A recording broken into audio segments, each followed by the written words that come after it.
আপনি কি মা বাবার সে গোপন দোয়াটি নিতে পেরেছেন? আজকে জানতে পারবেন মা বাবার সেই দোয়াটি সম্পর্কে।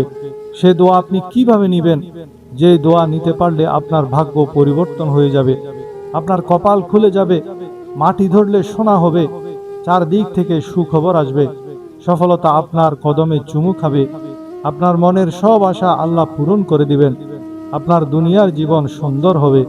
আজ প্রতিটি কথা আপনার কল্যাণের জন্য, তাই বুদ্ধিমান হলে শেষ পর্যন্ত অবশ্যই সাথে থাকবেন। আমি খোদার কসম করে বলছি, আপনার আজকের এই সময়টা অপচয় হবে না। পৃথিবীতে আল্লাহ তাআলার অফুরন্ত রহমতের সবচেয়ে জীবন্ত আর বড় প্রতিফলন হলো আমাদের মা বাবা। একজন সন্তানকে পৃথিবীর আলো দেখাতে গিয়ে মা যে প্রসব বেদনা সহ্য করেন, তা চিকিৎসা বিজ্ঞানীর মতে শরীরের একসাথে অনেকগুলো হাড় ভেঙে যাওয়ার যন্ত্রণার সমান। মা শুধু জন্মই দেন না, তিনি হলেন সন্তানের এক পরম রক্ষাকর্তা। ভেবে দেখুন, সন্তান যখন তীব্র অসুস্থ হয়ে হাসপাতালের বিছানায় দিনের পর দিন ছটফট করে, তখন বন্ধু বান্ধব আত্মীয় স্বজনরা হয়তো আসে, একটু খোঁজ নিয়ে আবার চলে যায়। কিন্তু সেই মা, তিনি সন্তানের শিয়রে ঠায় বসে থাকেন, চোখের জল ফেলেন, আর আল্লাহর কাছে নিজের জীবনের বিনিময়ে সন্তানের সুস্থতা কামনা করেন। আল্লাহ তাআলা তার বান্দাকে কতটুকু ভালোবাসেন তা বুঝাতে গিয়ে এই পৃথিবীর বুকে মায়ের ভালোবাসার উদাহরণ দিয়েছেন। তিনি বলেছেন, একজন মা তার সন্তানকে যতটা ভালোবাসেন, আরশের মালিক তার বান্দাকে তার চেয়েও অন্তত 70 গুণ বেশি ভালোবাসেন।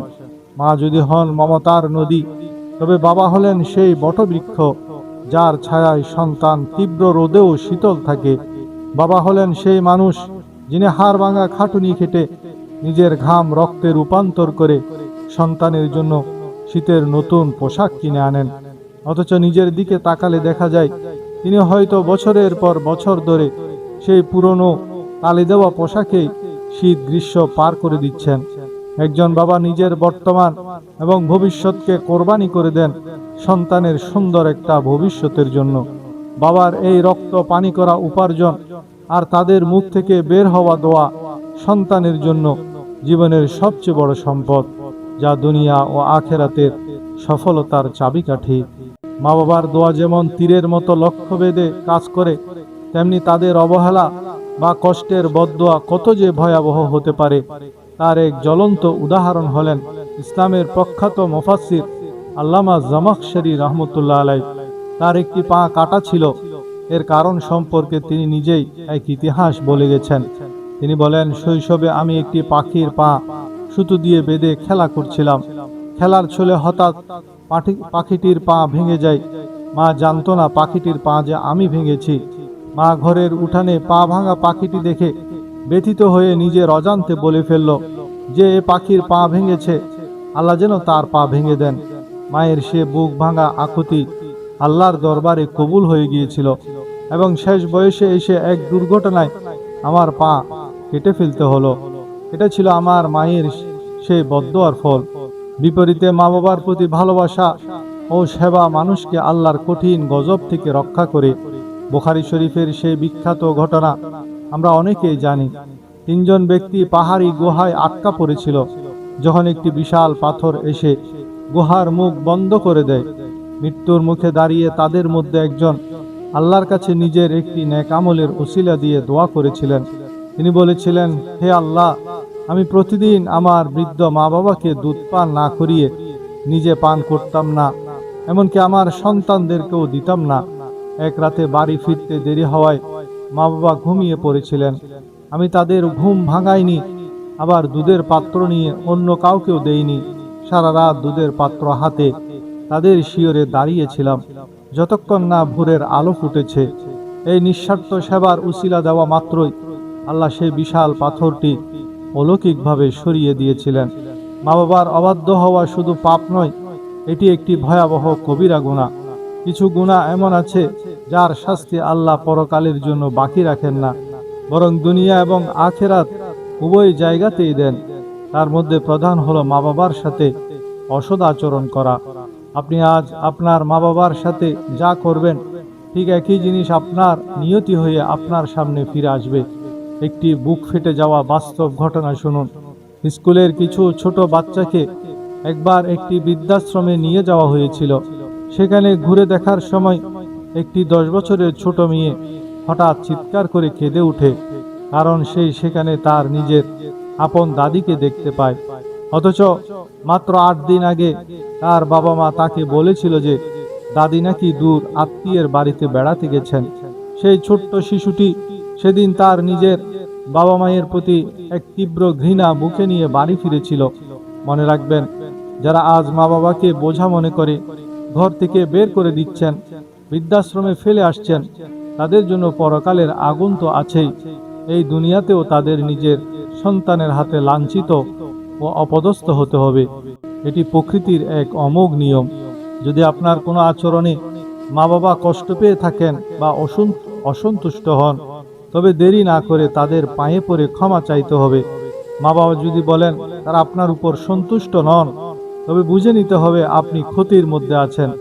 এমত অবস্থায় তৎক্ষণাৎ তাদের কাছে মাফ চেয়ে নতুন জীবন শুরু করার সংকল্প করতে হবে। মা বাবার সামনে এমনকি উফ শব্দটিও বলা যাবে না, বা তাদের সাথে কড়া মেজাজে কথা বলা যাবে না। এমনকি মা বাবা যদি বার্ধক্যের কারণে একই কথা বারবার বলেন, তবুও বিরক্ত হওয়া যাবে না, কারণ তাদের বার্ধক্যই সন্তানের জন্য জান্নাত বা জাহান্নাম নির্ধারণ করে। তাদের দিকে রাগান্বিতভাবে তাকানোও গুনাহের কাজ। মা বাবা হয়তো সব সময় মুখ ফুটে বদদোয়া দেন না, কিন্তু তাদের মনে কষ্ট দিলে হৃদয় থেকে যে আহ বা দীর্ঘশ্বাস বের হয়, তা সন্তানকে ফকির বা ভিখারি বানিয়ে দিতে পারে। আল্লামা জামাখশারী রাহমাতুল্লাহ আলাইহির ঘটনা থেকে আমরা শিখি, মায়ের অনিচ্ছাকৃত মুখ ফসকে বের হওয়া কথা বা বদদোয়াও বুড়ো বয়সে কার্যকরী হতে পারে। তাই এমন কোনো কাজ করা যাবে না যাতে তাদের মনে সামান্যতম কষ্ট লাগে। বন্ধুদের আড্ডায় টাকা খরচ করার চেয়ে মা বাবার প্রয়োজনে খরচ করাকে অগ্রাধিকার দিতে হবে। রাসূলুল্লাহ সাল্লাল্লাহু আলাইহি ওয়াসাল্লামের শিক্ষা অনুযায়ী মা বাবা অসুস্থ হলে বা সেবার প্রয়োজন হলে তা জান্নাতের দরজা খুলে দেয়। জীবনের কঠিন বিপদ বা মুসিবতের পাহাড় সরাতে মা বাবার খেদমতকে আল্লাহর কাছে ওসিলা হিসেবে পেশ করা যায়। গুহায় আটকে পড়া 3 ব্যক্তির গল্পের মতো। আপনি যদি মা বাবার সন্তুষ্টির জন্য নিবেদিত থাকেন, তবে আল্লাহ বড় বড় বিপদ থেকে আপনাকে রক্ষা করবেন। মা বাবার সাথে কখনোই বেয়াদবি করা যাবে না, কারণ বেয়াদবি জীবনে বেসুকুনি বা অশান্তি তৈরি করে। বাবার পা টিপে দেওয়া, মায়ের হাত চিবুক ছুঁয়ে সম্মান জানানো, এই ছোট ছোট কাজগুলো তাদের অন্তরে প্রশান্তি দেয় এবং তাদের মুখ থেকে আপনার জন্য দোয়া বের করে আনে। মনে রাখতে হবে যে মা বাবার সন্তুষ্টিতে আল্লাহর সন্তুষ্টি, আর তাদের অসন্তুষ্টিতে আল্লাহর অসন্তুষ্টি নিহিত। যারা মা বাবাকে কষ্ট দেয়, আল্লাহ দুনিয়া এবং আখেরাত উভয় জায়গাতেই তাদের শাস্তি দেন এবং তাদের নিজের সন্তান ও ভবিষ্যতে তাদের সাথে একই রকম খারাপ আচরণ করবে। তাই মা বাবা বেঁচে থাকতেই তাদের দোয়া নিয়ে দুনিয়া ও পরকাল গুছিয়ে নেওয়াই হলো বদদোয়া থেকে বাঁচার সর্বোত্তম পথ। আমাদের প্রিয় নবীজি হযরত মুহাম্মদ সাল্লাল্লাহু আলাইহি ওয়াসাল্লামের জীবন ছিল মা বাবার প্রতি সম্মানের সবচেয়ে বড় আদর্শ। যখন তার বয়স 57 বছর, তখন তিনি মদিনা থেকে অনেক দূরে আবওয়া নামক স্থানে তার মায়ের কবরের পাশে যান। সেই পৌর বয়সেও মায়ের কবরের পাশে বসে তিনি এত অঝরে কেঁদেছিলেন যে তার দাড়ি মোবারক ভিজে গিয়েছিল, এবং তার কান্না দেখে সাথে থাকা সাহাবায়ে কেরামও চোখের পানি ধরে রাখতে পারেননি। তিনি উম্মতকে শিক্ষা দিতে বলেছিলেন, যদি আমার মা বেঁচে থাকতেন আর আমি এশারের নামাজে দাঁড়াতাম, এমত অবস্থায় মা যদি আমাকে মোহাম্মদ মোহাম্মদ বলে ডাক দিতেন, তবে আমি আল্লাহর ফরজ নামাজ ছেড়ে দিয়ে মায়ের ডাকে সাড়া দিতাম। তিনি শুধু নিজের মায়ের প্রতি নয়, নিজের কন্যা ফাতেমা রাদিয়াল্লাহু তাআলা আনহার সাথেও এমন আদর্শ আচরণ করতেন যা পৃথিবীর সমস্ত বাবাদের জন্য শিক্ষা। ফাতেমা যখনই বাবার ঘরে আসতেন, বিশ্বনবী নিজে দাঁড়িয়ে যেতেন, মেয়ের হাত ধরতেন, কপালে চুমু খেতেন এবং নিজের বসার জায়গায় মেয়েকে বসাতেন।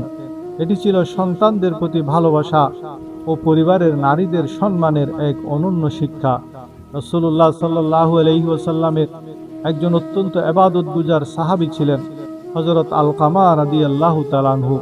কিন্তু তার মৃত্যুকালে এক অদ্ভুত ঘটনা ঘটল। তার জবান দিয়ে কিছুতেই কালেমা বের হচ্ছিল না।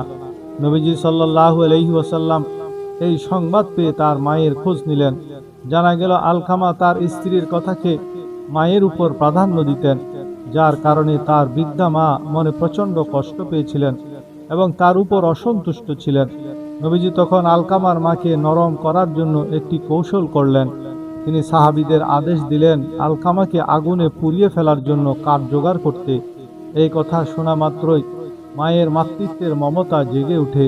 তিনি কেঁদে বললেন, আমার চোখের সামনে আমার সন্তানকে আগুনে পোড়াবেন, আমি তাকে আল্লাহর ওয়াস্তে ক্ষমা করে দিলাম। মায়ের মুখ থেকে ক্ষমার কথা বের হওয়ার সাথে সাথে আলকামা রাদিয়াল্লাহু তাআলা আনহুর জবান খুলে যায়। তিনি অত্যন্ত শান্তিতে কালমা পাঠ করে দুনিয়া থেকে বিদায় নেন। প্রিয় দর্শক, মা বাবা হলেন আপনার ঘরের জ্যান্ত জান্নাত, আপনার উপর আল্লাহর সবচেয়ে বড় রহমত। তাদের সেবা করার ভাগ্য কিন্তু সবার জুটে না। মনে রাখবেন, যদি আপনার মা বাবা আপনার উপর খুশি থাকেন, তবে সাত আসমানের উপর থেকে আল্লাহও আপনার উপর খুশি থাকবেন। আজ আপনি যদি কোনো বড় বিপদে পড়ে থাকেন, দুনিয়ার কোথাও কোনো পথ খুঁজে না পান, তবে সমস্ত অহংকার ভুলে আজই বাড়ি যান। মা বাবার পা জড়িয়ে ধরুন, তাদের বুকে জড়িয়ে ধরে চোখের পানি ফেলে ক্ষমা চান। তারা যদি মন থেকে আপনার পক্ষে দোয়া করে দেয়, তাহলে কঠিন বিপদ, কঠিন সমস্যা সব আল্লাহর রহমত ও মা বাবার দোয়ার বরকতে সমাধান হয়ে যাবে। সব কিছুতে সফলতা নিজের চোখে দেখতে পাবেন। মা বাবার মনের সে গোপন দোয়াটি যদি আপনার পক্ষে হয়, আপনি কামিয়াব। আর মা বাবার মনের ভেতর সে গোপন দোয়াটি যদি বদদোয়াতে পরিণত হয়, তাহলে আপনার ধ্বংস নিশ্চিত। একবার যদি এই দুইটি মানুষ দুনিয়া ছেড়ে চলে যান, আপনি আপনার সমস্ত সম্পত্তি দিয়েও তাদের আর এক সেকেন্ডের জন্য ফিরে পাবেন না। সারা দুনিয়া খুঁজেও এই পরম ছায়া আর এই দোয়া আর কোথাও পাবেন না। মা বাবা মারা গেলে তাদের জন্য কয়েকটি আমল অবশ্যই করবেন। সদকায়ে জারিয়া বা জনকল্যাণমূলক কাজ, মা বাবার পক্ষ থেকে এমন কিছু কাজ করা যা থেকে মানুষ দীর্ঘ সময় উপকৃত হতে পারে। তাদের নামে মসজিদ নির্মাণ, এতিমখানা তৈরি, স্কুল মাদ্রাসা প্রতিষ্ঠা করা, লাইব্রেরি স্থাপন করা, এছাড়া কোরআনের প্রচার প্রসারের জন্য দান করতে পারেন। নাম্বার 2, হজ এবং ওমরা পালন। মা বাবার পক্ষ থেকে বা তাদের স্মরণে হজ ও ওমরা পালন করা একটি অত্যন্ত বরকতময় আমল। এটি তাদের পরকালীন জীবনের মর্যাদা বৃদ্ধিতে সহায়ক হবে। 3 নম্বর হলো কবর জিয়ারত ও দোয়া। নবী করিম সাল্লাল্লাহু আলাইহি ওয়াসাল্লাম থেকে শিক্ষা নিয়ে মা বাবার কবরের পাশে গিয়ে দোয়া করা উচিত। রাসূলুল্লাহ সাল্লাল্লাহু আলাইহি ওয়াসাল্লাম দীর্ঘ 57 বছর তার মায়ের কবরের পাশে গিয়ে অঝরে কেঁদেছিলেন এবং দোয়া করেছিলেন। সন্তান যখন মা বাবার জন্য দোয়া করে, তখন তা তাদের কবরের আযাব মাফ করতে বা মর্যাদা বৃদ্ধিতে সাহায্য করে। চতুর্থত, দুস্থ ও বিধবাদের সাহায্য করা। মা বাবার পক্ষ থেকে সমাজের অসহায়, বিধবা এবং অভাবী মানুষদের পাশে দাঁড়ানো উচিত। যেমন নিজের এলাকায় বিধবা মহিলাদের জন্য ভাতার ব্যবস্থা করা, তাদের আর্থিক সহায়তা প্রদান করা। সন্তান যদি জনকল্যাণমূলক কাজে লিপ্ত হয়, তবে সেই সওয়াব মা বাবার আমল নামায় যুক্ত হয়। পঞ্চমত, আল্লাহর কাছে মাফ চাওয়া। যদি বেঁচে থাকতে মা বাবার সাথে কোনো ভুল হয়ে থাকে, তবে তাদের মৃত্যুর পর আল্লাহর কাছে মা বাবার জন্য এবং নিজের ভুলের জন্য বেশি বেশি ক্ষমা প্রার্থনা, ইস্তেগফার করতে হবে। মা বাবার সন্তুষ্টির উপরে আল্লাহর সন্তুষ্টি নির্ভর করে, তাই তাদের রুহের মাগফিরাত কামনা করা অপরিহার্য। মা বাবা দুনিয়া থেকে চলে গেলেও তাদের সাথে সম্পর্কের এই আধ্যাত্মিক যোগসূত্র ছিন্ন হয় না, বরং সন্তানের নেক আমলের মাধ্যমে তাদের উপকার করা সম্ভব। তাছাড়া মা বাবার মৃত্যুর পর মা বাবার আত্মীয়, বন্ধু বান্ধবের সাথে সুসম্পর্ক বজায় রাখতে হবে। মা বাবার আত্মীয়দের সাথে সুসম্পর্ক রাখা কেবল একটি সামাজিক দায়িত্বই নয়, বরং এটি মা বাবার খেদমতের একটি অংশ, যা তাদের দুনিয়া ও আখেরাতে সম্মানিত করে, তাদের আমলনামায় সওয়াব যুক্ত করতে সাহায্য করে। প্রিয় বন্ধুরা, আজকাল প্রায় সকল পিতামাতা সন্তানকে নিয়ে পেরেশানিতে থাকে। শত্রুর ভয়, বদনজরের ভয়, পড়ালেখা না করার সমস্যা, এসব বিষয়ে আল্লামা জুলফিকার আহমদ নকশবন্দি মাদ্দাজিল্লুহুল আলী সাহেব প্রত্যেক পিতামাতার জন্য অত্যন্ত গুরুত্বপূর্ণ 4টি দোয়া, আমল এবং ওজিফার কথা বলেছেন, যা প্রত্যেক মা বাবার জন্য জানা অত্যন্ত জরুরি। গর্ভবতী মায়ের জন্য একটি, বাচ্চার ব্যাপারে কোনো শত্রুর ভয় হলে, বাচ্চার পড়ালেখার জন্য, বাচ্চার বদনজরের জন্য একটি ওজিফা আলোচনা করব ইনশাআল্লাহ। সন্তানকে ডাক্তারের প্রেসক্রিপশনের দ্বারা যেমন চিকিৎসা দেয়া হয়, তেমনি এসব কোরআনি আমল অত্যন্ত জরুরি। প্রথম আমল হলো, যদি বাচ্চা কাউকে ভয় করে অথবা আপনি সফরে যাচ্ছেন, আপনাকে এয়ারপোর্টের ভিতর দিয়ে যেতে হবে, সেখানে পুলিশ ইমিগ্রেশনের ভয় থাকে অথবা কোনো বিচারকের ভয়, এই ধরনের যে কোনো লোকের পক্ষ থেকে যদি ভয় হয়, তাহলে সূরা ইয়াসিনের এই আয়াতটি পড়বেন, ওয়াজআলনা মিন বাইনি আইদিহিম সাদ্দাও ওয়া মিন খালফিহিম সাদ্দা ফাআগশাইনাহুম ফাহুম লা ইউবসিরুন।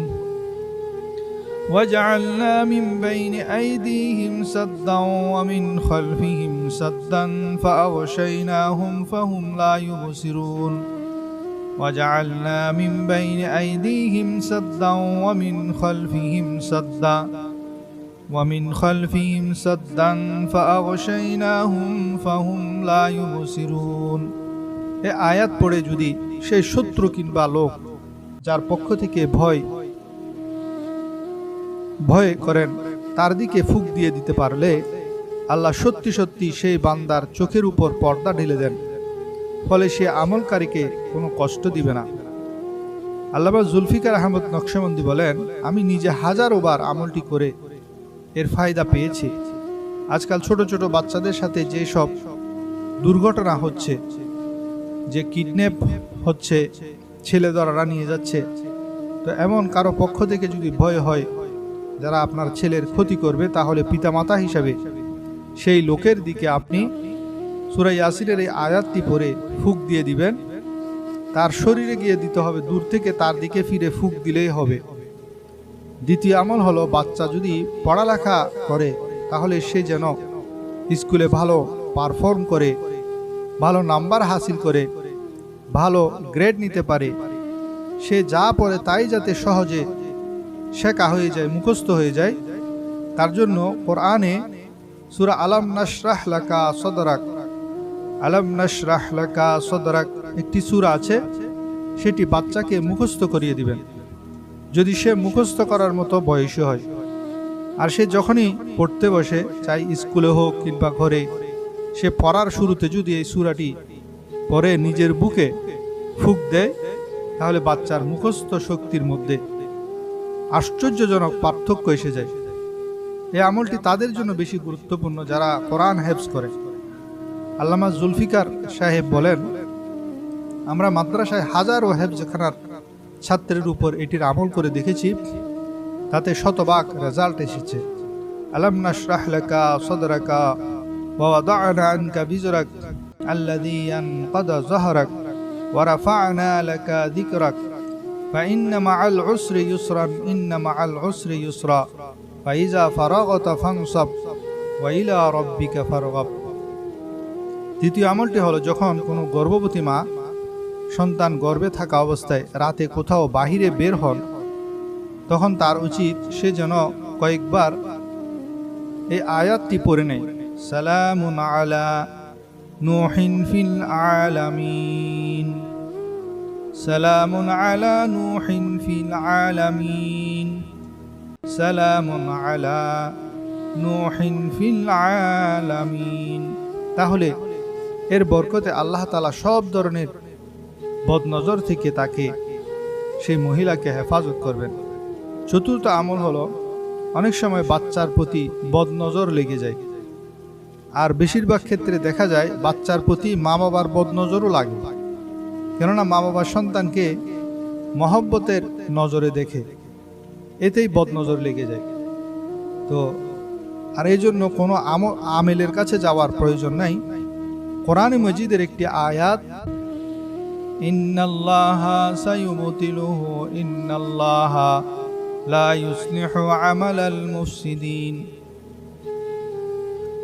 ইন্নাল্লাহা সায়ুবতিলুহু ইন্নাল্লাহা লা ইউসলিহু আমালাল মুফসিদিন, ইন্নাল্লাহা সায়ুবতিলুহু ইন্নাল্লাহা লা ইউসলিহু আমালাল মুফসিদিন।